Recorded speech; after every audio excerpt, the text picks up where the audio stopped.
Derya Unutmaz. He is a human immunologist at the Jackson Laboratory. Derya, thanks so much for your time for TRT World. Now, we expected a big rise in the number of infections, having in mind the lower temperatures. Now, the U.S. Coronavirus Task Force is warning of a massive spread and, quote, whole lot of pain. How can the U.S. stop this as it heads into winter? Yeah, we were expecting a surge, but this is really a very grim situation. I mean, it's much more than what would have been expected because in some of the states, the positivity rates are over 50%, which is really incredible.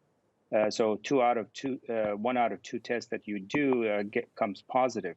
You really want that to be less than 3%. So that means that the virus is spreading like wildfire. And actually, even the states that have had controlled, such as the northeastern states like New York, Connecticut, Massachusetts, are also seeing rise because obviously the virus continues to spread from the South or Midwest.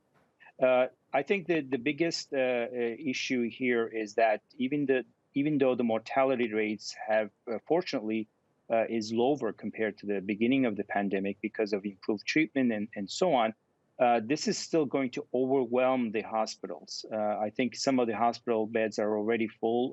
The ICUs are getting full. And that's going to really negatively affect the taking care of these patients. Right, it doesn't, right, and it doesn't look good. I mean, I was reading some reports coming from the US. The problem is also with people working in the hospitals, with the staff that they need moving forward. So how can the US solve this?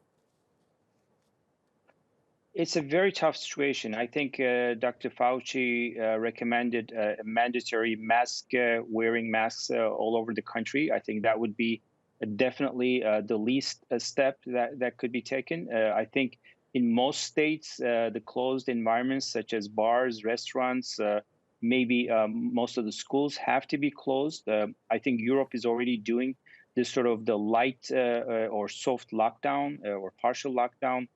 France, Germany, Poland, other countries, or maybe England are going to do that. I think that's really the only way. I think a complete lockdown at this stage is going to be very, very difficult because of social and economic reasons.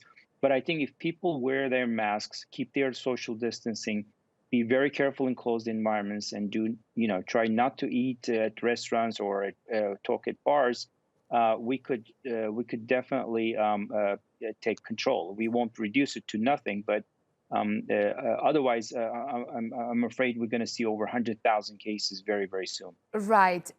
One other thing that is proving to be a problem in Europe too, and in the US, because people are letting guard down to fatigue with so many restrictions due to COVID-19. Now, we have these extremely serious warnings for the days ahead. What can be done to change people's attitude towards the restrictions?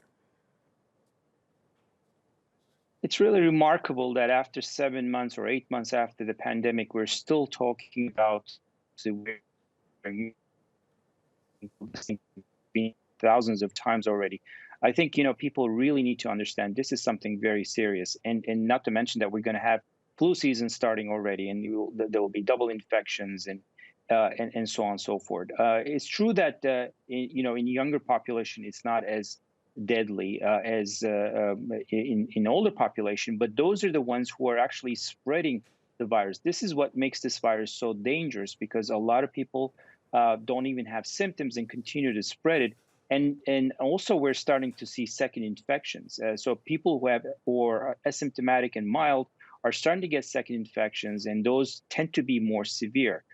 So I think what's really critical is that the leadership of the countries have to make sure that this message gets across, that there's only one way we can control this, that everybody has to work together, and we all need to do what we have to do in this case. Otherwise, the only other solution is a complete lockdown. Derya Unutmaz, thanks so much for that insight for us.